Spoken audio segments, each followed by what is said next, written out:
हर हर महादेव। देवों का देव महादेव जी के चरण में प्रणाम करती हूँ, मेरा प्रणाम स्वीकार हो। माता गौरी पार्वती के चरण में प्रणाम करती हूँ, मेरा प्रणाम स्वीकार हो। गणपति ललनवा के चरण में प्रणाम करती हूँ, मेरा प्रणाम स्वीकार हो। सब गुरु भैया बहना के चरण में प्रणाम करती हूँ, मेरा प्रणाम स्वीकार हो। माता और पिताजी के चरण में प्रणाम करती हूँ, मेरा प्रणाम स्वीकार हो। अपने से बड़े को चरण में प्रणाम करती हूँ, छोटे को प्यार भरा आशीर्वाद देती हूँ, जो कि मेरा प्यार भरा आशीर्वाद सभी को कन कन में लग जाए। धरती पर बैठे धरती माता के प्रणाम करती हूँ, मेरा प्रणाम स्वीकार हो। गुरु भाई बहना, मैं एक रक्षा बंधन की कथा सुनाने जा रही हूँ। इस कथा को सुनने से आपका जीवन में खुशियाँ ही खुशियाँ आएगा और कभी भी आपका जीवन में दुख नहीं आएगा। यदि इस कथा को अच्छा से समझ लेंगे तब भाई बहन का प्यार क्या होता है, भाई अपने बहन के लिए क्या चाहते हैं और बहन भैया के लिए क्या चाहती है। तो प्रेम से बोलिए शंकर भगवान की जय। हर हर महादेव। गुरु भाई बहना, एक राजा थे। राजा बहुत बड़े महर्षि थे, बहुत विद्वान राजा थे, माननीय राजा थे। उनके पास धन का कोई कमी नहीं था, अन्न धन से भरा भंडार था। लेकिन राजा साहब एक भाई एक बहन थे। होनी और अनहोनी कोई नहीं जानता है दीदी, समय क्या करवा देता है कोई पता नहीं। बहन जो थी बिल्कुल गरीब घराने में थी, एकदम बहन का खाने का भी ठिकाना नहीं था। लेकिन भाई बहुत अमीर थे, उनके राज भी बड़ा था, राजमहल बड़ा था, उनके पास धन संपत्ति का कोई कमी नहीं था। एक गुरु भाई बहना, सावन का महीना था। राजा साहब के जो माता पिता थे बुजुर्ग थे, अब वो दोनों बिस्तर पर पड़ चुके थे। उनका सख्त सेवा की जरूरत था। जो रानी है और दूर से अपने सास ससुर के लिए रोटियां फेंक देती है। ए बुड्ढा, खाना खा लो, यदि नहीं खाओगे तो दिन भर भूखा रह जाओगे। और थाली को पलंग से नीचे कर देना,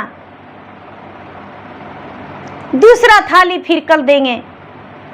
थाली क्या मिलता था? मिट्टी का ढकनी। राजा होते हुए रानी कहती है कि अरे इस बुड्ढा को जूठा मैं कैसे छूऊंगा, और नौकर लोग से उसे फेंकवा दिया करते थे रोज। उनका चलने फिरने से असमर्थ थे। सावन का महीना था, पूर्णिमा आने वाला था। पूर्णिमा आने में देर नहीं था। रानी सोचती है कि हे भगवान, यदि 2-4 महीने के लिए घर से निकल जाएंगे तो मुझे अपना पति के माता पिता को सेवा करना नहीं पड़ेगा, और हो सकता है कि मैं तीर्थ यात्रा के बहाने निकलूं, तब तक इन लोग दोनों अन्न के बिना अपना प्राण त्याग देंगे और हम लोग अपना तीर्थ यात्रा करके घूम घाम के आएंगे। तब तक तो शायद इनका हड्डियां का भी ठिकाना नहीं रहेगा। और रक्षाबंधन का दिन आ रहा है, इनका गरीब बहन आएगी और मेरे पति जो हैं एक छोटा सा कलाई में सूता बांध देगी वो, और सूता बांध के और पता न कितना धन वो लूट लेगी। साड़ियाँ उसे देना पड़ेगा, नेक देना पड़ेगा। जाते वक्त तो मेरे पति कैसा है, जहाँ तक के चावल दाल भी ये देकर चलाते हैं, और ऐसा हम होने नहीं देंगे। मुझे कुछ तो अच्छा सा सोचना पड़ेगा। एक गुरु भाई बहना, रानी का मन में कूड़ा कचड़ा भर गया। उसका दिमाग में लगने लगा कि अब मैं क्या करूं। अब तो कुछ ना कुछ हमें सोचना पड़ेगा। मन में सोचने लगी कि चलो घर से निकल जाएंगे। रक्षाबंधन में 4 दिन बाकी था। अपना पति से कहती है कि हे स्वामीनाथ, क्या आप मेरा एक विश पूरा करेंगे? राजा साहब कहते हैं कि बोलो प्राण प्रिय, क्या कहना चाहती हो? जो भी बोलना है बेझिझक बोलो। यदि तुम मुझसे नहीं अपनी दिल की बात बताओगी तो भला मेरे प्राण प्रिय किससे बताएगी? रानी हंसकर राजा के बगल में बैठ जाती है और बैठ के कहती है कि महाराज क्या मौसम है? राजा कहते हैं कि सुबह सुबह का सुहाना मौसम है। कौन सा महीना चल रहा है?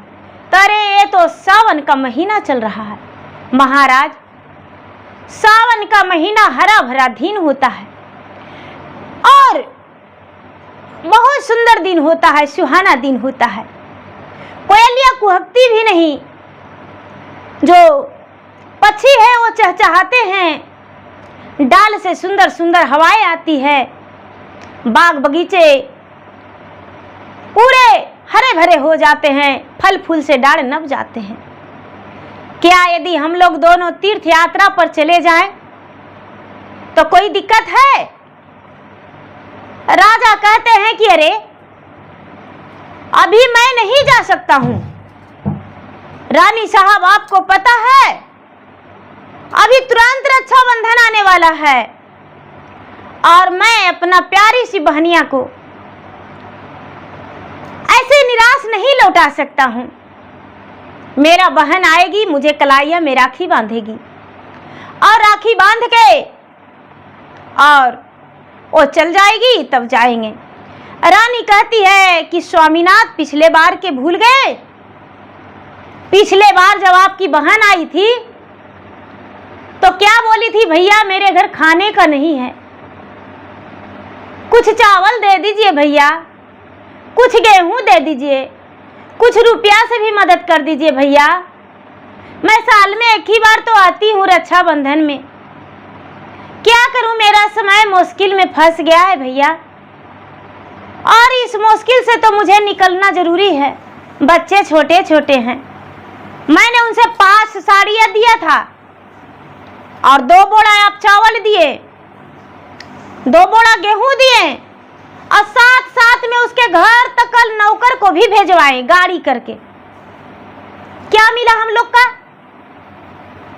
राजा कहते हैं कि अरे प्राण प्रिय, हम तो इस बात को भूल ही गए थे।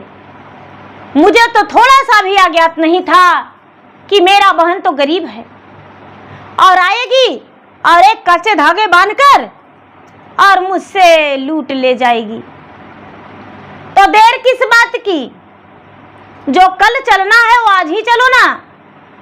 लेकिन हाँ, एक बात और कहते हैं, जब तीर्थ यात्रा में जाएंगे तो सोच लेना तुरंत नहीं लौटेंगे। मेरे माता पिता जो है बिस्तर पर पड़े हुए हैं और उनका सेवा करना पड़ेगा और सेवा करना पड़ेगा, उनका कपड़े वस्त्र धोना पड़ेगा, उन्हें समय से भोजन देना पड़ेगा।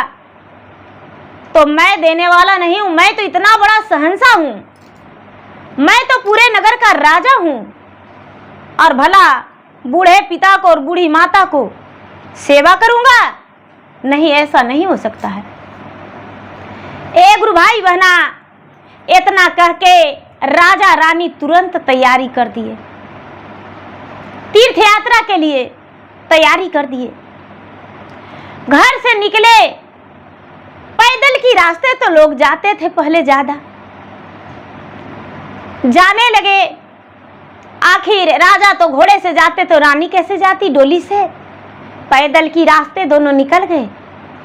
चलते चलते चलते चलते चलते चलते बहुत दूर जा चुके। तो गुरु भाई बहना, राजा अपने तीर कमान के साथ गए थे। राजा शहंशाह का पहचान वही था कि तीर कमान साथ में लेकर जाते थे। दोनों तीर कमान लेकर जा रहे थे। आगे चलते चलते रानी का भूख लग गया। रानी कहती है कि हे स्वामीनाथ, मुझे बहुत जोरों से भूख लगा है। राजा कहते हैं कि अरे भूख तो मुझे भी लग गया और मैं थक भी गया हूँ। तो ऐसा है कि जो भोजन लाई हो दोनों मिलकर भोजन खा लेंगे। रानी जो है रानी भोजन निकाली और भोजन करने के लिए थाल में बैठी एक पलाश के पत्ते पर। तभी एक आकाश से उड़ती हुई चील जो है जा रही थी और राजा के भोजन में वो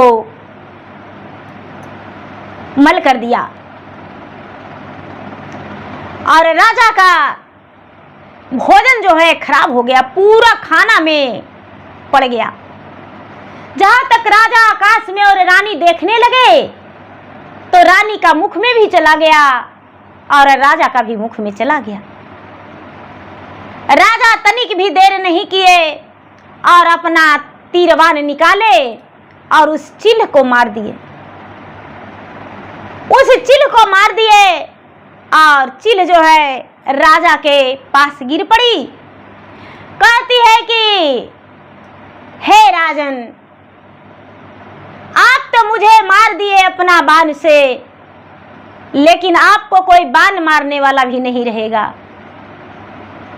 अरे जिस माता पिता के डर से जा रहे हो तीर्थ यात्रा पे, उससे ज्यादा भी बेहतर जिंदगी तुम्हारा होगा। जिस बहन के चलते जा रहे हो तीर्थ यात्रा पे, उससे भी ज्यादा तुम्हारा बदतर जिंदगी हो जाएगा। जाओ राजन जाओ, अपने धन के घमंड में तुम्हारा मन में अभिमान हो गया है। हे राजन, मैं तुम्हें श्राप देता हूं, मैं तुम्हें श्राप देता हूं। मेरा श्राप जो है कटेगा नहीं, एक दिन भिखारी की तरह तुम भटकोगे। जाओ, अभी से तुम्हें अन्न मिलना मुश्किल हो जाएगा। राजा झट से दूसरी बाण निकालते हैं अपने तरकस से और चील को दूसरा बाण लगा देते हैं।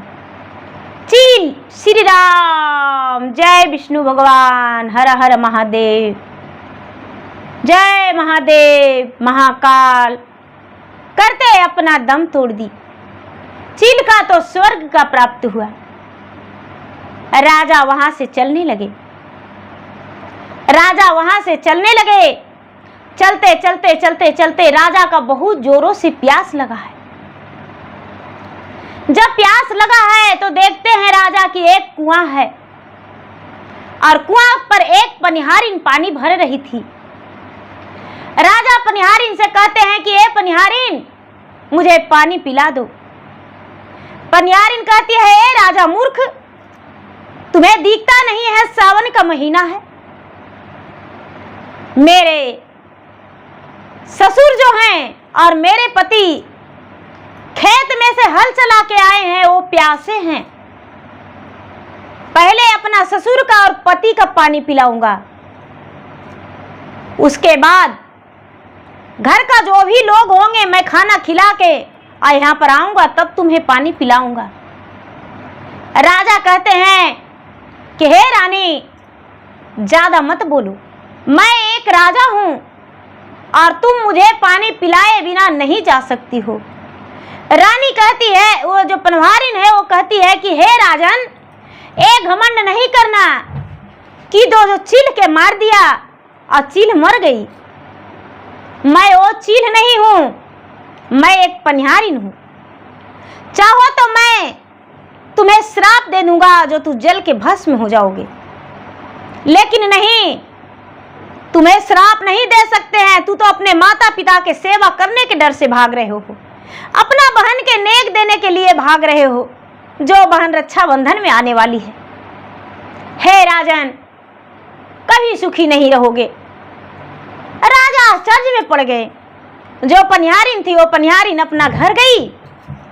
राजा आश्चर्य में पड़ गए और आश्चर्य में पड़ के सोचते हैं कि हे भगवान, आखिर मैं तो चील को मारा रास्ते में, वहां तो कोई नहीं था, सन्नाटा जंगल था। लेकिन आखिर ये स्त्री कैसे जान गई? इसे कैसे पता चल गया कि मैं चील को मारा हूं? मेरा बहन तो घर पे आने वाली है, मेरे माता पिता तो बिस्तर पे पड़े हैं, मैं तो अपना राज से कितना कोस आगे बढ़ चुका हूं। अच्छा, इसको कहने से क्या होगा? गुरु भाई बहना, तब तक राजा का 2 दिन बिना अंजल के हो गया। राजा का कोई अंजल नहीं मिला। एक ऋषिवर का, सन्यासी का, महात्मा का आश्रम था। राजा सोचते हैं कि ऋषि मुनि तो सबको भोजन खिलाते हैं, यदि हम ऋषिवर के पास जाएंगे और वो मुझे भोजन करा ही देंगे और मैं उन्हें अपने बता दूंगा पहचान कि मैं एक राजा हूं। एक गुरु भाई बहना, जो राजा थे, राजा गए ऋषिवर के आश्रम में, तो ऋषिवर के कहते हैं राजा कि हे ऋषिवर, मैं बहुत भूखा हूं, मुझे 3 दिन बीत गया है बिना अल जल का, और मैं पति पत्नी तीर्थ यात्रा के लिए निकला हूं, और मेरे माता पिता जो थे वो तो स्वर्ग सिधार गए हैं, और मैं अपने माता पिता का सिर्फ एक ही पुत्र था। तो सोचे कि माता पिता के अस्थियां गंगा में प्रवाह करके और क्यों ना तीर्थ यात्रा कर लूं।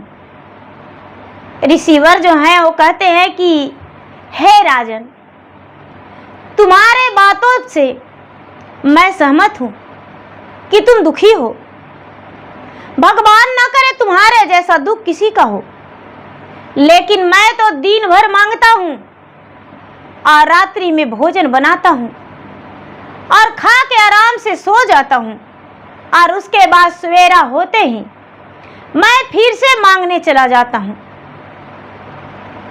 मेरे पास बना हुआ भी भोजन नहीं है, और नहीं तो कच्चा भोजन भी है जो मैं तुम्हें बना के दे सकता हूं, क्षमा करना राजन। राजा जो है वो कहते हैं कि ए महात्मा, मैं महर्षि राजा हूं, मैं शहंशाह हूं, क्या तुम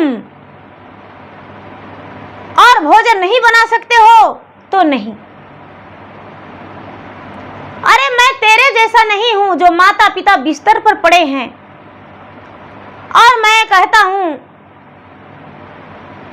कि तू मेरे माता पिता मर गया।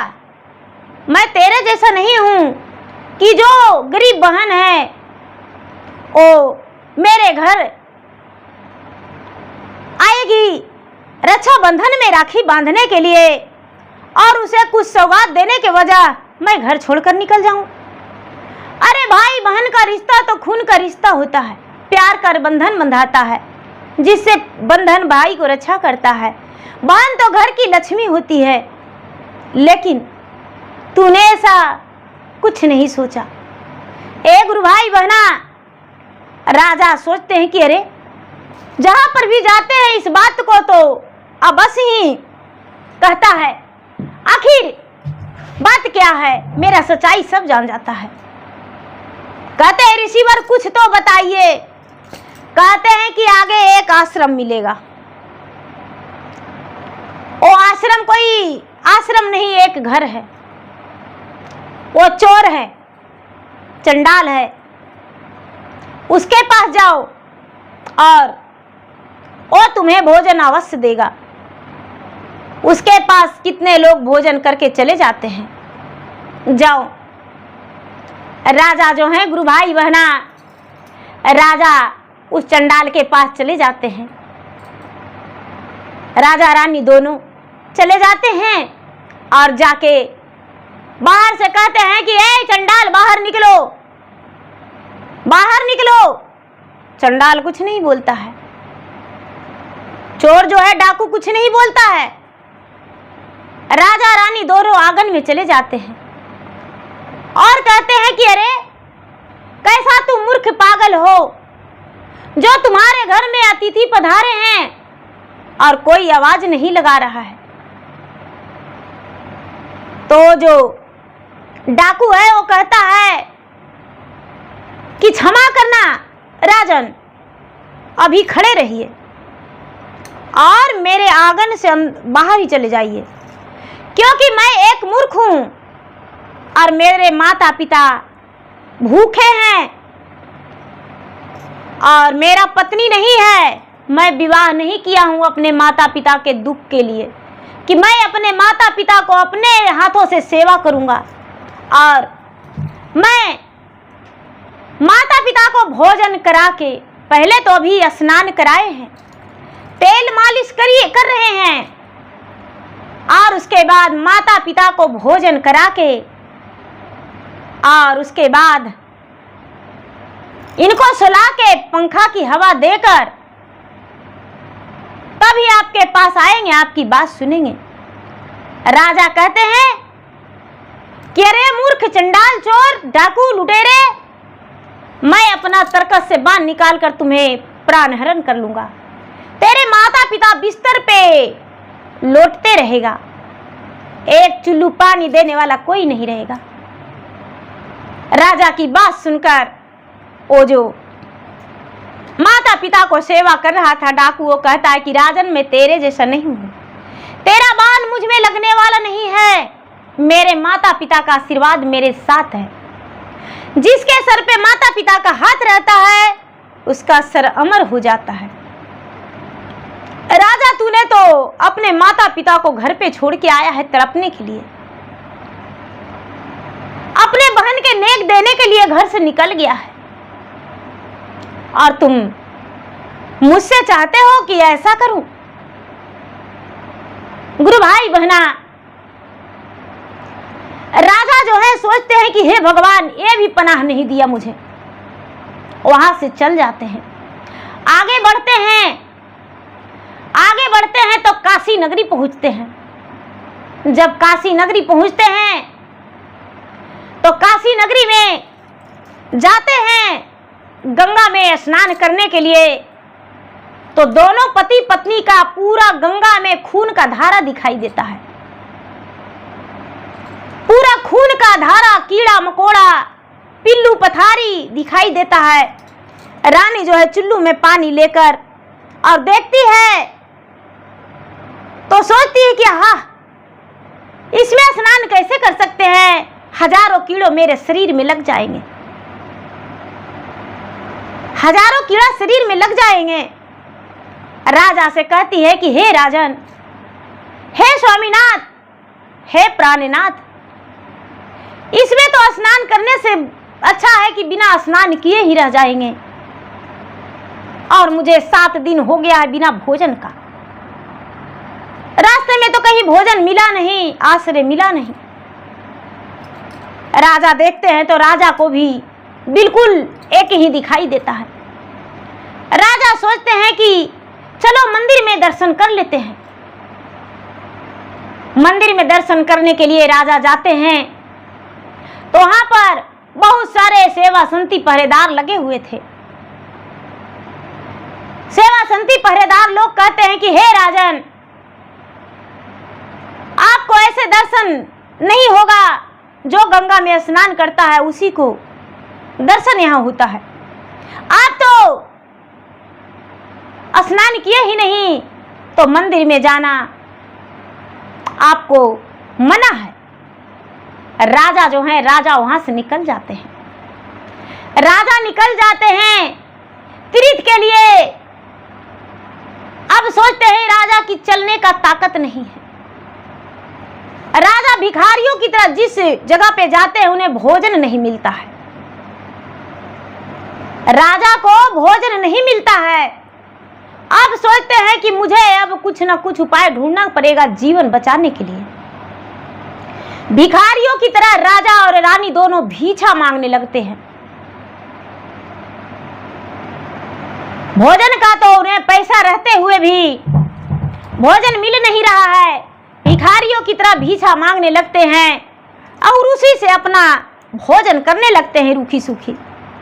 काशी, मथुरा, गोखला, वृंदावन जहां भी राजा गए, लेकिन एक तीर्थ भी उन्हें सफल नहीं हुआ। एक तीर्थ सफल नहीं हुआ। राजा सोचते हैं कि अब तो 2-3 महीना हो गया है, अब मेरे माता पिता मर गए होंगे, अब मेरे माता पिता जो हैं जीवित नहीं होंगे, मेरा बहन भी लौट के घर चल गई होगी। राजा रानी से कहते हैं कि हे प्राण प्रिय, अब घर चलो, अब यहाँ पर तीर्थ यात्रा में ज्यादा समय देने से कोई मतलब नहीं, तीर्थ यात्रा तो मेरा सफल हुआ नहीं, अब चलो। राजा जो हैं, राजा बहुत सारे मिठाई प्रसादी खरीदते हैं, मिठाई प्रसादी खरीदते हैं और थैली में रख लेते हैं। सोचते हैं कि यही पूरे रास्ता का मेरा भोजन भी हो जाएगा और घर भी लेकर जाएंगे, लोगों से बताएंगे कि हम चारों धाम तीर्थ यात्रा करके आए हैं। राजा लौटने लगे, लौटते लौटते लौटते रास्ते में लौटने लगे, रास्ते में शाम हो गया। तो राजा का तो खुशी मन था कि अरे मैं तो महंगी महंगी मिठाइयाँ खरीदा हूँ, ढेर सारी मिठाई खरीद के घर ले जा रहा हूँ, तो चलो उसमें से खाते जाएंगे और समय बिताते जाएंगे। राजा देखते हैं गुरु भाई बहना तो नदी का रेत उसमें भरा हुआ है, बालू जिसे कहते हैं, काकड़ पत्थर नदी का रेत भरा हुआ है। राजा रानी दोनों देखकर उदास हो जाते हैं, अरे मेरे जीवन में क्या हो गया, हे भगवान ऐसा कैसे हो सकता है, आखिर मेरा भाग्य में है क्या, ऐसे कैसे हो सकता है। राजा या भूखे प्यासे पेड़ का पतैया फल फूल तोड़ के खाते चबाते घर लौटे। गुरु भाई बहना, अब यहाँ से थोड़ा सा आगे की रास्ता दिखाते, उसके बाद राजा के बारे में बताएंगे। गुरु भाई बहना, राजा रानी तो तीर्थ पे चले गए थे, लेकिन राजा की बहन जो प्यारी थी अपने भाई के राखी बांधने के लिए पूर्णिमा से एक दिन पहुंची, तो उसे पता चला कि अरे मेरे भैया तो घर पे नहीं हैं, माता पिता बिस्तर पे पड़े हैं। मालूम चला कि अरे मेरे भैया और भाभी 4-6 महीना के लिए तीर्थ यात्रा पर निकले हैं। तो अच्छा ऐसा करती हूँ कि अपने माता पिता को अपने साथ लिवा ले जाएंगे अपना घर और माता पिता को सेवा करेंगे, माता पिता को सेवा करेंगे और मेरे पास माता पिता रहेंगे। इससे ज्यादा हम क्या कर सकते हैं। ऐसे तो भैया एक बार भी मुझे नहीं बताए, बता देते तो माता पिता को तो पहले ही ले जाते। लेकिन कोई बात नहीं, रात में बहन भोजन बनाई, अपने माता पिता को अच्छा से भोजन करवाई और भोजन करवा के रानी जो थी घर में सांझ बाती घमंड के कारण नहीं दिया करती थी। रानी जो थी कभी सांझ बाती कोई देवता देवी का पूजा पाठ नहीं करती थी। बहन आई तो बहन तो उसका नाम लक्ष्मी था। लक्ष्मी क्या की कि सांझ बाती घी का कपूर का पूरा घर में संझौती दे दी और पूरा घर में सांझ बाती दे के और सुबह हुआ तो पूर्णिमा के दिन पूरा देवी देवता को पूजा पाठ की और उसके बाद अपने माता पिता से कहती है कि पिताजी माताजी आप तैयार हो जाइए और मेरे साथ चलिए, मैं अपना घर आप लोगों का ले जाऊंगा। गुरु भाई बहना क्या करती है, जो बहन है वो बहन अपने माता पिता को ले जाने लगती है। तो घर में जो लक्ष्मी माता थे वो दरवाजा टेक लेते हैं और कहते हैं कि हे पुत्री, इस घर में रहते रहते मैं थक गया हूं, यदि तू कहो तो मैं तुम्हारे साथ चलने को लिए तैयार हूं। पुत्री, हम इस घर में अब नहीं रहेंगे, क्या तू अपना घर में जगह दोगी मुझे। जो लक्ष्मी है वो कहती है कि माता मेरा आंचल पे आपका स्वीकार है, मेरे आंचल में बैठ जाइए और खुशी खुशी कमलधारिणी मैं अपने घर में आपका जगह अवश्य दूंगी, कौन कौन मैं बसेड़ दूंगा। माता आप मेरे घर चलिए। जो लक्ष्मी माता है, लक्ष्मी को कहते हैं कि चलिए माता। जो दिया है रोशनी, वो कहती है कि अरे लक्ष्मी तू जा रही हो तो क्या मुझे इस नरक में छोड़ के जाओगी जो महीनों में एक दिन हम नहीं जलते हैं? मुझे भी लेकर चलो, प्रतिदिन दीपक अपने घर में जलाना, तुम्हारा घर में हम रोशनी बनाकर रहेंगे। दीपक जो है, दीपक भी लक्ष्मी के साथ चले गए। गुरु भाई बहना सूप बढ़नी, वो लोग कहते हैं कि अरे तुम जा रही हो तो मुझे छोड़कर कहाँ जाओगी, मैं भी तुम्हारे साथ चलूंगा और मुझे भी साथ लेकर चलो। गुरु भाई बहना जितना जो घर के थे देवी देवता, सूप बढ़नी दिया बर्तन बर्तन सब कहते हैं कि हम यहाँ पर अब नहीं रहेंगे। अरे राजा रानी तो घमंड में चूर रहता था, कभी देवता देवी अपना हाथ से किया नहीं, कभी पूजा पाठ किया नहीं, कभी सांझ बाती जलाया नहीं, और हम यहाँ पर रह के क्या करेंगे। और तुम जो हो ससुराल बस गई तो तुम्हारे साथ चलेंगे। माता पिता जो हैं वो तो बिस्तर पर अब गिर गए और उसे भी तुम ले जा रही हो, तो इन्हीं के साथ साथ हम सब चलेंगे। जो बहन लक्ष्मी थी गुरु भाई बहना, और सबको साथ में अपना आंचल में गांठ लगा लेती है, अपना आंचल में गांठ लगा लेती है कि हम सबको ले चलने को लिए तैयार हैं। आंचल में गांठ लगा के गुरु भाई बहना आंचल में गांठ लगा के ले चलने के लिए तैयार हैं और सबके लेकर साथ में अपना घर चली गई। अपने माता पिता को घर के अंदर ले गई। लक्ष्मी घर के अंदर गई और उसका घर जो था बिल्कुल एकदम स्वर्ग बन गया। तुरंत लक्ष्मी माता चारों कोने में प्रवेश कर गए। जो यहाँ जितना बर्तन था वो सब टूट फूट गया, काला हो गया, सोना चांदी सब लोहा पीतल में बदल गया, सूप बढ़नी सब यहाँ टूट फट गया और सब लक्ष्मी के घर चला गया। लक्ष्मी जो थी, लक्ष्मी एकदम औरों से और पूरा उसके घर तल्ला दुतल्ला बन गया। अब उसके घर में कोई कमी नहीं, नौकर चाकर उनके घर में लग गए।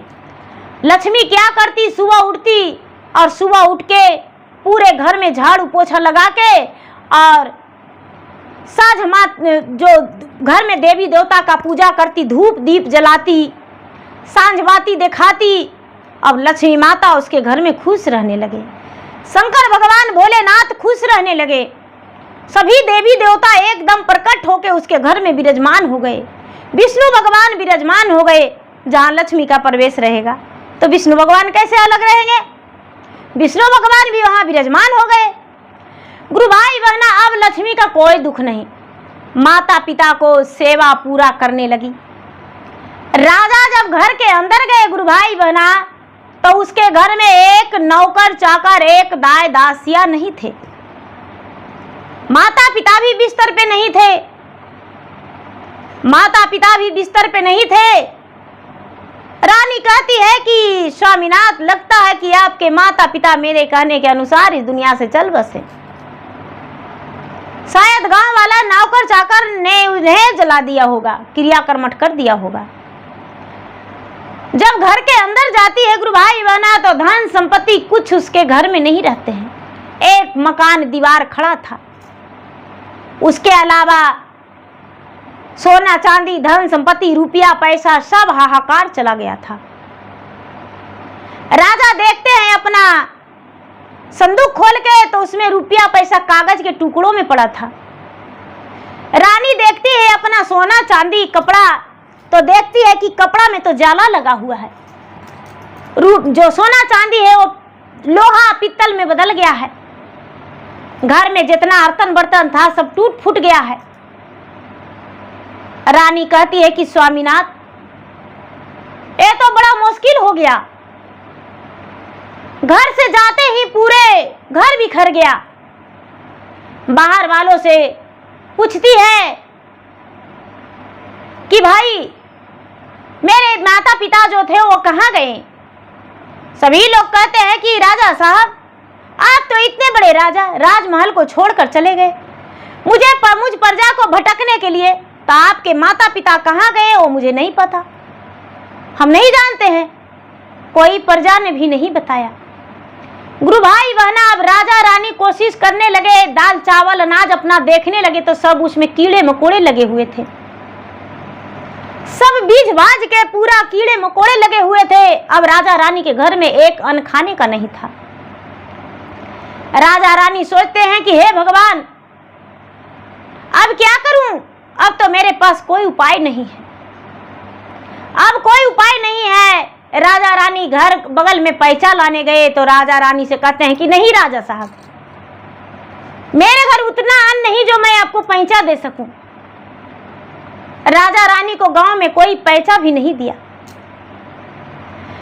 राजा रानी सोचते हैं कि देश चोरी प्रदेश भीख बराबर है, अब क्यों ना अपने नगर छोड़कर चल दूं।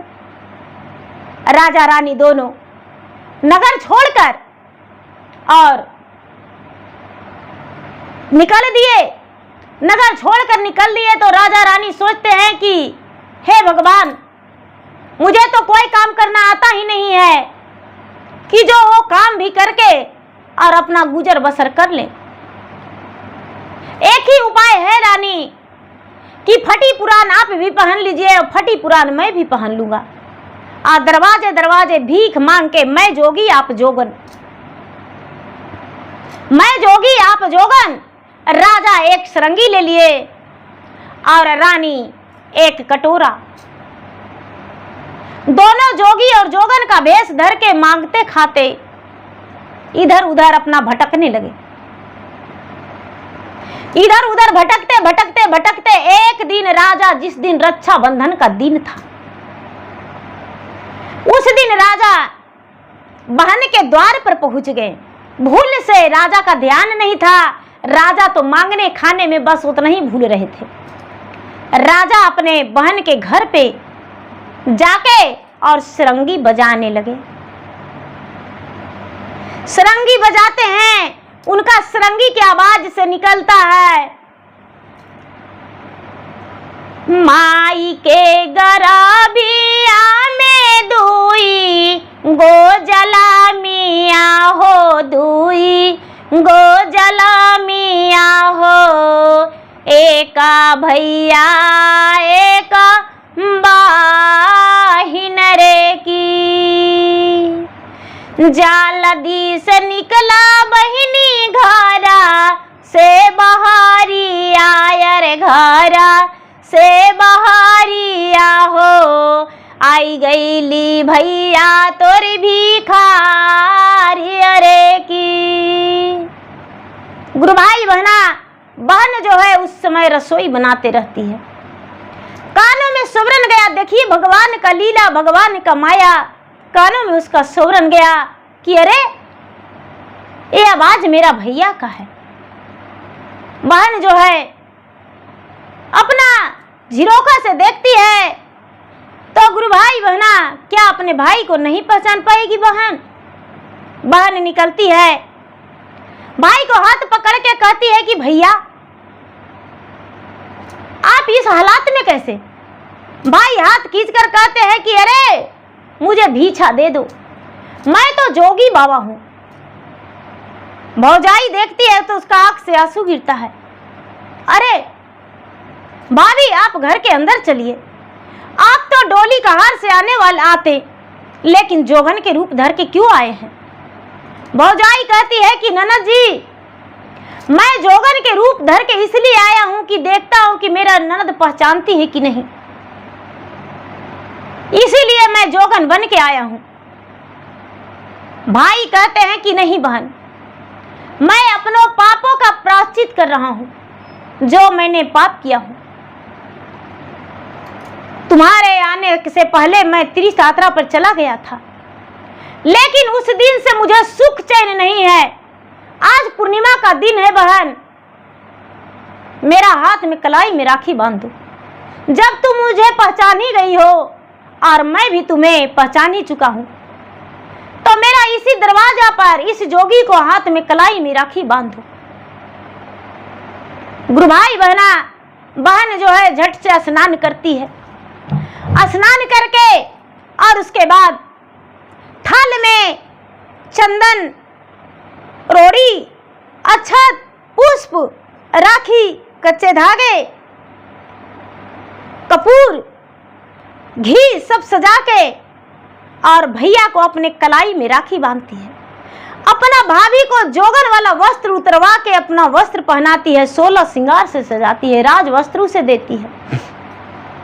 जो भाई है वो भाई सरंगी लेकर गली गली घूम घूम के मांगते थे, उसी मांगे हुए में से बहन का अपना दान दिए कि बहन ये मेरा मेहनत का कमाई है, ये तू रख ले।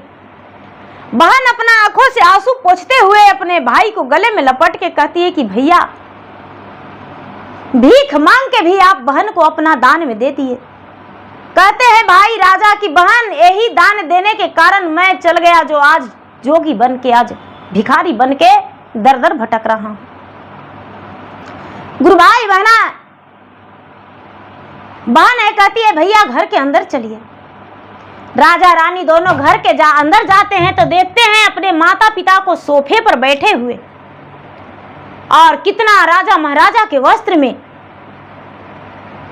जाके राजा रानी दोनों अपने माता पिता के चरण पे, सास ससुर के चरण पे गिर जाते हैं और कहते हैं कि पिताजी मैं आपको रोटियां फेंक कर देती थी।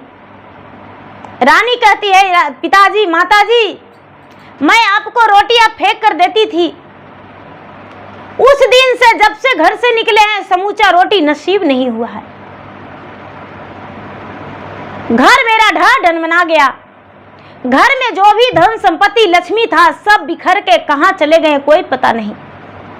मुझे क्षमा कर दीजिए पिताजी माताजी, और मेहनत मजदूरी करके आपको अपने बलबूते पर घर ले जाके और मेहनत करके सेवा करेंगे और कमाएंगे, खिलाएंगे आपको।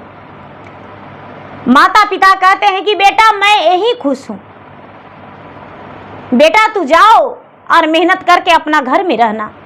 बेटा और बहू दोनों अपने माता पिता को चरण में लपट के कहते हैं कि नहीं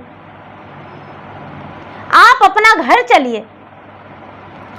बहन जो है कहती है कि भैया अब आए हैं तो कुछ दिन अपना घर में बहन के घर में आराम कीजिए और उसके बाद खुशी खुशी आपको विदा कर देंगे। गुरु भाई बहना राजा रानी जोगी और जोगन का वस्त्र उतार के राजा का वस्त्र पहने, राजा का बहन आभूषण दी और महीना 2 महीना अपने बहन के घर बिताए। उसके बाद बहन अपने माता पिता को और अपना भाई भौजाई को सबको लक्ष्मी विदा कर दी। खूब सारी रुपया पैसा जेवर गहना धान चावल गेहूं सब कुछ देके और अपने भाई को एक बैलगाड़ी में लोड करके और घोड़े से भाई को और डोली से भौजाई को मजदूर देकर घर तक पहुंचवा दी। जब घर के अंदर गई तो भाई कहते हैं कि देखो प्राण प्रिय, जिस बहन को देखकर तूने इतना दूर भागी थी, आज वही बहन मुझे काम दे दिया।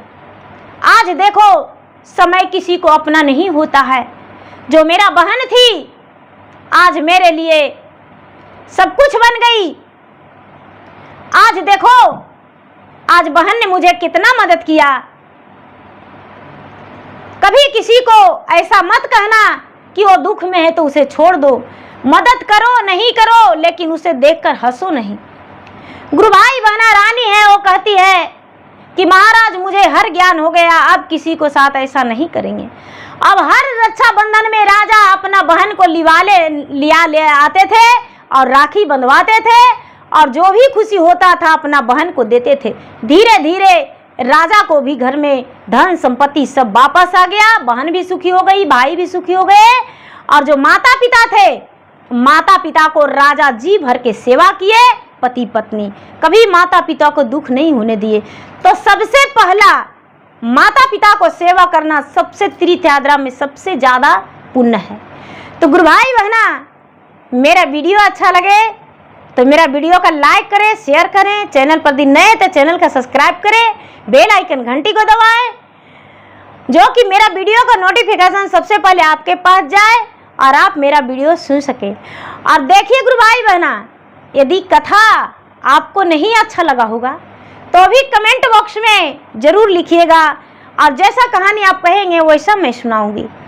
और यदि अच्छा लगा होगा तो बस एक बार हर हर महादेव लिख दीजिएगा, या तो जय शिव गुरु लिख दीजिए, ओम नमः शिवाय लिख दीजिएगा। ऐसे तो मैं आशा करती हूँ कि आपको अच्छा लगेगा, लेकिन आपकी मर्जी हो। तो प्रेम से बोलिए शंकर भगवान की जय। हर हर महादेव, घर घर महादेव।